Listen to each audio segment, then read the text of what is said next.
They say every war starts with a line in the sand. Mine started with a teacup. It was a Thursday morning, the kind where the sun hits the porch just right and the birds try their best to outsing each other. I was sitting across from my mom, June Madsen, 87 years old, cardigan queen, and the last remaining soul in our neighborhood who still bakes with real butter. She was pouring tea with those delicate, slightly trembling hands of hers, telling me about her friend Irene's cat getting stuck in a tree for the third time this month. I was halfway through my fourth sarcastic theory on whether the cat had a death wish when it happened. The clipboard brigade arrived. Now, when I say clipboard brigade, I mean the unholy trinity of suburban tyranny, the HOA. Leading them, as always, was Karen with AK. That's right, she'd tell you it's Karen with AK, like she invented the alphabet. Her hair was sprayed stiff enough to stop a bullet. Her lips so pursed they looked like they were trying to kiss their own regret. Behind her came Bob, the treasurer, who once cited my mom for having too many wind chimes, and Lisa, the secretary, who blinked too much and talked like she was narrating a true crime podcast. They marched right up the walkway like they owned it, high on whatever power you get from issuing citations about grass length. "Good morning, June," Karen sang, though her eyes were already scanning the porch like she was sniffing for crimes. "We have a few small updates regarding property compliance." I sipped my tea and watched my mom smile politely. Always the peacemaker, always gracious. "Of course, dear. What's the trouble now?" Karen pulled out her clipboard like a sheriff drawing her gun. "Well, it's come to our attention that your mailbox stands approximately 1.2 inches higher than the community standard. Also, the rose bushes on the east side have extended beyond the designated boundary line by," she squinted, 3 inches. "Oh, and your porch swing, unfortunately, creaked. We've had some noise complaints." My eye twitched. My mother, bless her soul, nodded like she was being told her cookie recipe needed less sugar. "Oh, I see. I hadn't realized. I do apologize." Karen's voice dropped into that passive-aggressive hum only people on neighborhood boards can produce. "We're all just trying to maintain the beauty and safety of Sycamore Lane." I set my teacup down slowly. Did someone say a creaky porch swing was dangerous? Karen glanced at me like I just farted in a yoga class. "Sir, this is between the HOA and Mrs. Madsen." "Well," I said, "Mrs. Madsen is my mother, and I'm retired, bored, and have a lot of time to involve myself." Karen's mouth curled at the edge like she just smelled expired yogurt. "We understand your concern, but rules are rules." "Rules written by who?" I asked. "Last I checked, this is a gated community. You're a volunteer board, not the Supreme Court." Bob shifted uncomfortably. Lisa blinked 11 times in 6 seconds. Karen, undeterred, flipped a page on her clipboard. "If these violations are not addressed by next Tuesday, we will be forced to escalate matters." Mom clutched the edge of the table. "Escalate? What does that mean, Karen?" Karen smiled the way all Karens do before they unleash hell. "Well, ultimately, structural noncompliance may result in forced remediation. That includes removal of noncompliant features, possibly even demolition of encroaching structures. We hope it won't come to that." I stood up slowly, deliberately. My joints cracked like old knuckles settling into a familiar pose. "Karen," I said, "I used to run toward burning buildings for a living. You're not half as scary as fire. But you keep talking like that to my mother, and I swear to God, I'll fight your bylaws with more legal fury than a barbecue lawsuit in Texas." Bob dropped his clipboard. Karen blinked. "There's no need to be hostile. There's no need to threaten an 87-year-old woman over a damn rose bush either." I shot back. They left shortly after, walking faster than they came, Karen muttering something about due process. I watched them go, heart beating like I'd just jogged 10 feet. My mom reached across the table and gently touched my hand. "Frankie," she said softly, "I don't want trouble." "I know, Ma," I said. I still locked on the edge of the yard. But sometimes, trouble wants us. The days that followed were like watching a slow storm build. Citations began arriving in the mailbox daily, some printed, some handwritten. One said the bird feeder encouraged unauthorized wildlife. Another cited the house paint as excessively faded. My mom hadn't changed that paint since my dad passed, and I wasn't about to let some HOA foot soldier insult it like that. But what got me wasn't the absurdity. It was the way my mom started tiptoeing around her own home. She stopped using the porch swing. She pulled the rose bushes back with twine. She repainted her mailbox herself, trembling on a rickety stepladder while I was out getting groceries. I came back to find her exhausted, covered in flecks of silver paint. That night, she sat quietly during dinner, just stirred her mashed potatoes, didn't touch the roast. Her voice was small when she finally said, "I just wanted to live in peace, Frankie. Your father built this house with his own hands, every nail, every tile." And now, she didn't finish the sentence. That's when it clicked. The HOA wasn't just enforcing rules. They were pushing her, hoping she'd cave, sell, leave. To them, she was just a soft target, an old woman with a pretty little house on prime real estate. And me? They figured I was just some grumpy retiree with nothing better to do than yell at squirrels and complain about the mail being late. What they didn't know, what they really didn't know, was who I used to be and what I was still capable of. I kissed my mom on the forehead that night and told her not to worry. Then I poured myself a glass of scotch, went into the garage, and pulled out the old lockbox. Inside it were blueprints, licenses, inspection stamps, and something even more powerful than all that, my badge. Tomorrow, I was going to remind the HOA just who the hell they were dealing with. It started like a slow drip, the kind you ignore until it becomes a flood. The day after Karen Withake and her HOA parade left our yard, Mom got 3 more citations. One was for an unauthorized garden gnome, another for porch chair placement, inconsistent with neighborhood symmetry, and the third, this one really made me laugh out loud, was for wind chimes causing auditory disruption during peak rest hours. Apparently, someone had been kept awake by the soft jingling of tiny metal tubes swaying in the wind. I guess Serenity now counts as a violation on Sycamore Lane. At first, I tried to treat it like a bad joke, but Mom wasn't laughing. She'd started moving slower, keeping her curtains drawn, walking with that quiet guilt people carry when they think they've done something wrong but don't know what. It made my blood boil.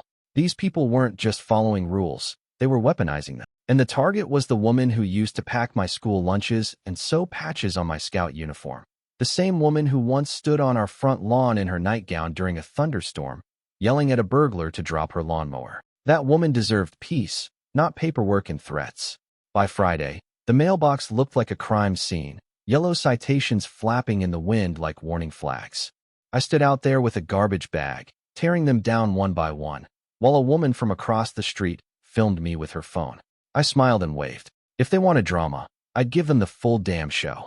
But I underestimated them. See, I thought I was dealing with petty bureaucrats. What I didn't realize yet was that the HOA had shifted tactics. They'd gone from passive-aggressive to just plain aggressive. It started with a letter, not a citation this time, but a formal notice of enforcement action.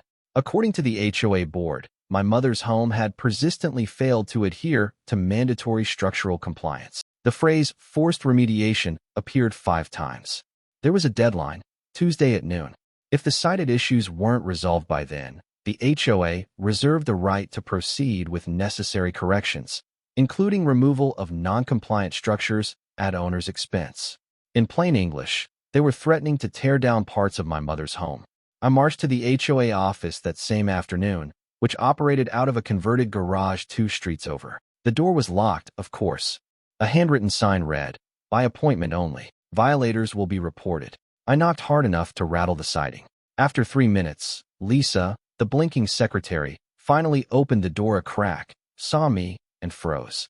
"I need to speak to Karen," I said. "She's not available." "Then make her available." Lisa blinked, probably trying to determine if I was going to set the building on fire. She disappeared, and after another 5 minutes, Karen Withake herself emerged, wearing a salmon-colored blazer that screamed boardroom cosplay. She smiled like I just brought her cookies. "Frankie," she said, "we appreciate your concern, but this isn't a personal matter." "It's entirely personal," I replied. "You're threatening to demolish a widow's home because her rose bushes grew 3 inches too wide." Karen's smile didn't move. "It's not about the roses. It's about upholding community standards." I leaned in. "You really want to play this game with me, Karen?" Her eyes narrowed. "We're not playing. We're enforcing." I stared at her a moment longer, then walked away, fists clenched so tight I could feel my pulse in my fingertips. On the way back, I called a lawyer I knew from the city. She was out of town until next week. Another one quoted me a retainer that made my jaw lock. Apparently, fighting a neighborhood board was more expensive than fighting a custody battle. Mom didn't ask questions when I came home. She just handed me a plate of lemon bars and told me I looked tired. I didn't tell her about the letter. I figured if I couldn't stop this nonsense, she'd find out soon enough. But I still had 4 days, and I wasn't about to waste them. That weekend, I combed through every HOA document I could get my hands on. Covenants, codes, amendments. Half of it was written like it was meant to confuse lawyers, but I'd spent 30 years reading worse in fire safety regulations. The more I dug, the more I found cracks, ambiguous clauses, misnumbered sections, and most importantly, proof that Karen Withake and her crew had been selectively enforcing rules. Only older residents had received these structural warnings. Not one younger homeowner had been cited for a single infraction in the past year. Monday morning, I called the city building department and asked for permit records. They told me I'd need to file a formal request.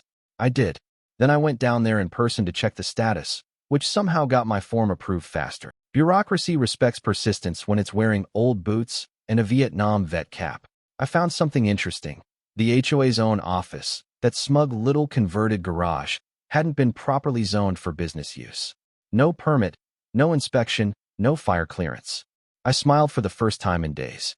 But the smile didn't last, because when I got home, I saw the truck, a massive flatbed parked across from my mom's driveway. On the side was the name of a local demolition contractor, and next to it stood Bob from the HOA, clipboard in hand, smiling like a man who thought he'd won something. I walked up to him slowly. "What's this?" I asked. He looked surprised to see me. "Scheduled work. Just pre-inspection. Nothing happening today." "Scheduled for what?" He checked his notes. "East porch extension. Non-compliant structure. Set for removal tomorrow, noon." I didn't say a word. I just looked past him toward the porch where my mom and dad used to slow dance on summer nights, where I'd carved my initials into the railing when I was 9, where my mom still sat every evening, even now, sipping chamomile and watching the squirrels fight over stale peanuts. I turned back to Bob. "If a single board comes off that porch," I said quietly, "you'll be the one needing remediation." He laughed nervously, then walked away. But I knew it was real. They were going to do it. Tomorrow at noon. No court order, no hearing, just bulldozers and blind authority. That night, I told my mother. She didn't cry.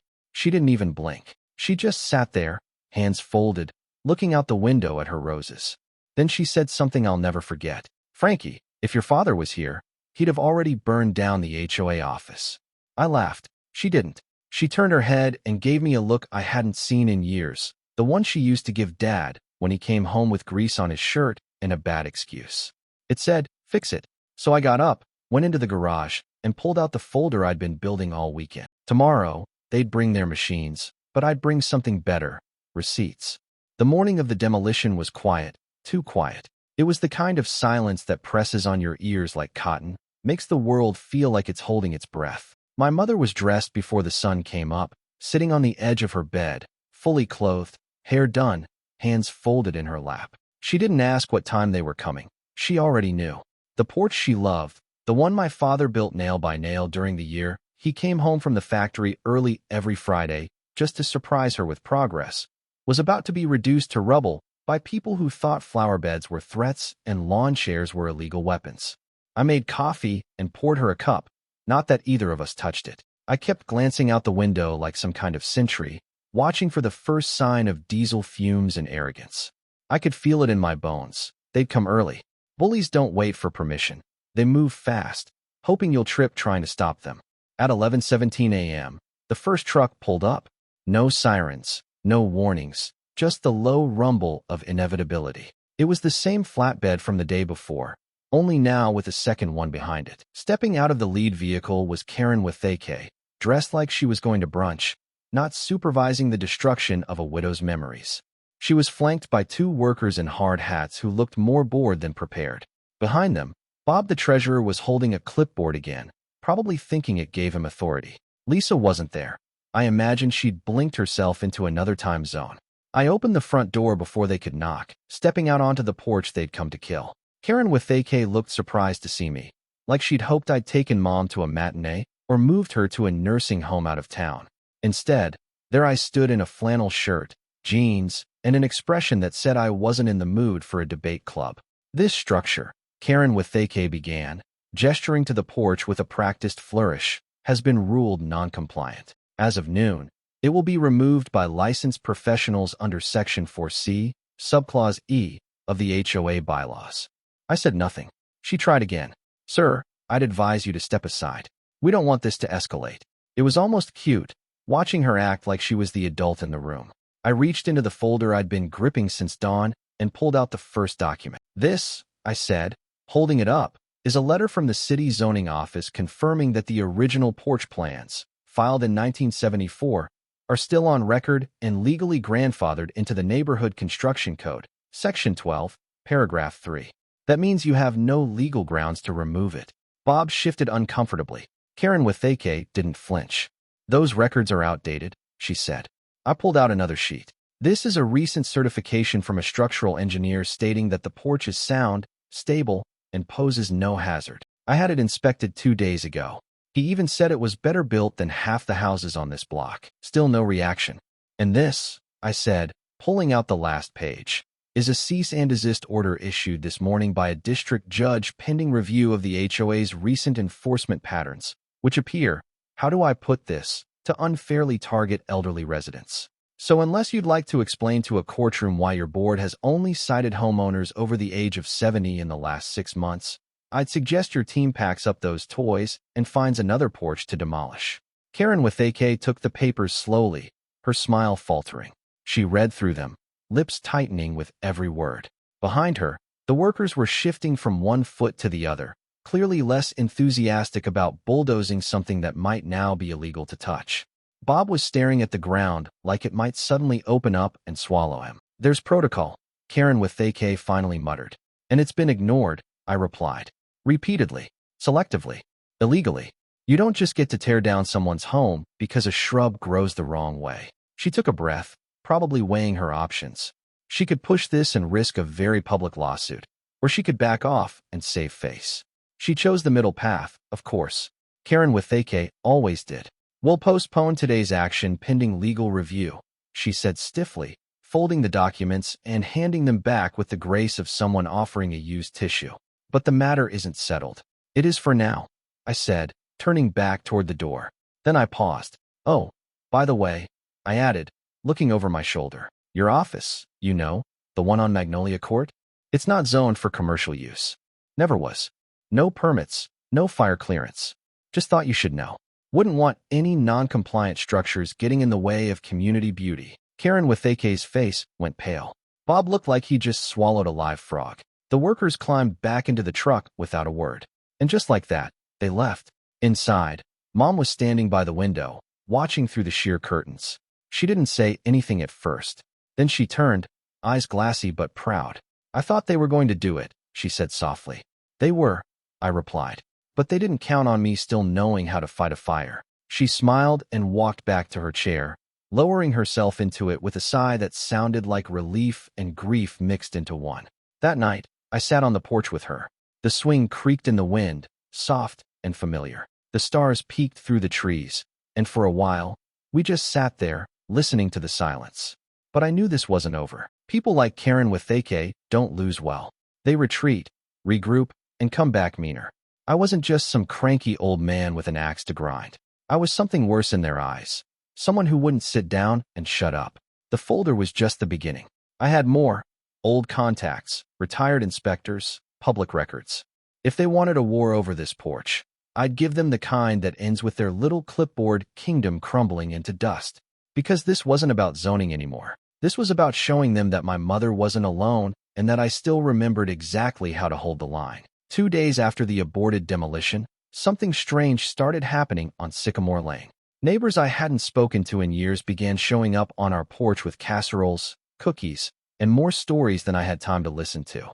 One woman, Dolores from 3 houses down, brought a rhubarb pie and whispered like she was sharing government secrets. She'd been cited last month for having a non-standard trellis pattern. Another man, Calvin, said they tried to fine him for installing solar panels because they reflected improperly. Someone else had gotten a warning for drying laundry on a line that was visible from the street. The more they talked, the more the truth surfaced. We weren't the only ones. The HOA had been running their little empire of petty tyranny unchecked for years, and everyone had just been too tired, too scared, or too alone to fight back. Until now, word spread fast, not just through the block, but beyond. A local reporter got wind of it after someone sent in a video of Karen Withake flinching when I pulled out the cease and desist order. That clip took off on Facebook faster than a sneeze in a bingo hall. It was shared in neighborhood groups, captioned with phrases like HOA tyrant gets schooled and grumpy grandpa versus clipboard cult. Some guy turned it into a TikTok with dramatic music and overlaid text that said, "When your HOA forgets your son is a living legend." I didn't understand the app, but I appreciated the message. Then came the real fun. With my old badge tucked in a drawer and my boots freshly polished, I got to work. I started filing formal complaints against the HOA, not just one or two, but dozens. Every irregularity I'd found in their documents became a bullet in my chamber. Their office had no certificate of occupancy. Their funds didn't match their expense reports. They approved permits without public voting. I even found one instance where Karen with AK reimbursed herself for board refreshments, totaling $700. Either she was hosting brunch for royalty or buying champagne in bulk. I forwarded everything to the city auditor, the zoning commission, and anyone else I thought might care. Meanwhile, Karen with AK started to panic. You could see it in the way she walked, faster, tighter, like she was always bracing for impact. She began sending out community emails that sounded less like announcements and more like defense statements. She accused certain individuals of spreading misinformation. She reminded everyone that the HOA was formed for order, not chaos. She asked for civility, even as she had no idea how to practice it. She scheduled a board meeting, likely hoping to put the toothpaste back in the tube. I showed up 15 minutes early. The community center was packed, more people than I'd ever seen at a meeting like this. Some wore shirts that said things like, "Don't bulldoze grandma," and "Roses over rules." I took a seat near the front with Mom beside me, dressed in her best floral dress, the one she used to wear to church on holidays. Her hands were calm. Her eyes sparkled with quiet satisfaction. Karen with AK entered from the side door, visibly rattled. She scanned the crowd and saw the camera crews from 2 local news stations setting up in the back. Her posture straightened, but the color never returned to her face. Bob followed her in, holding a folder with trembling hands. Lisa was nowhere to be seen. Maybe she'd finally blinked out of existence. The meeting started with the usual fluff: approval of minutes, the treasurer's report, updates on the neighborhood newsletter. Then Karen with AK opened the floor for concerns. I stood up, slow and deliberate. The room quieted. "I have some questions regarding the board's spending," I said, "and the legality of certain enforcement actions taken against senior residents."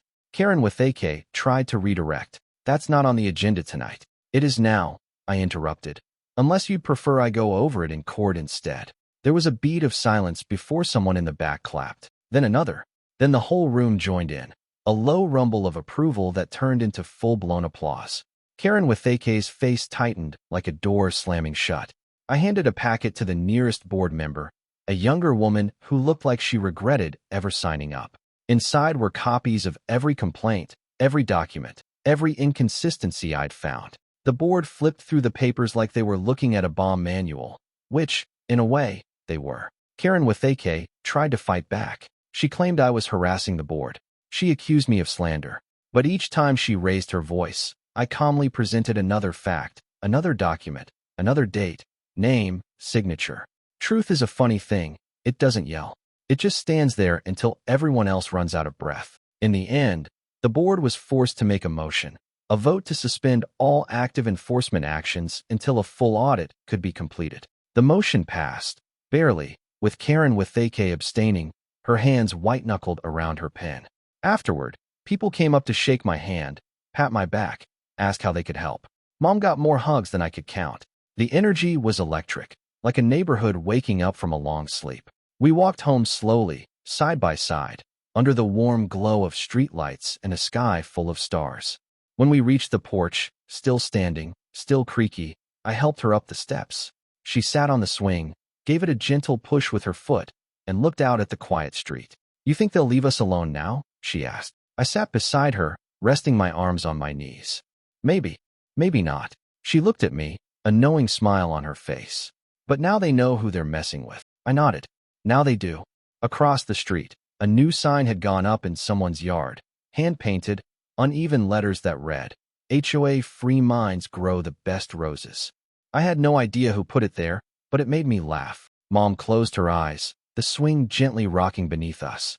I could hear the wind in the trees, the distant sound of someone playing guitar on a porch, and the familiar jingle of her wind chimes brushing the night. For the first time in weeks, I felt the tightness in my chest loosen. The fight wasn't over, but the fear was gone. The line had been drawn, and for once, it held. Let them come back if they wanted. Next time, I'd be waiting with more than just receipts. I'd have the whole block behind me. A week after the board meeting, everything felt different. The streets seemed a little brighter, the people a little friendlier, and for the first time in a long time, Sycamore Lane felt like a neighborhood again. You could smell the difference. Freshly baked banana bread instead of passive-aggressive tension. People who used to keep their heads down when walking past the HOA president's house now waved to one another, stopped to chat, even joked about forming their own club. Someone put up lawn chairs in their front yard just to test if anyone dared to say a word. No one did. The spell had been broken. Fear, that quiet, sticky thing that creeps into people's routines and convinces them not to speak up, had been pulled up by the root. Mom's porch hadn't just survived. It had become something of a symbol. People came by to sit on it, to leave little notes of thanks, or to drop off flowers for her rose garden. Kids played hopscotch in front of our driveway. There was laughter again, the kind that echoed like the block was remembering its own voice.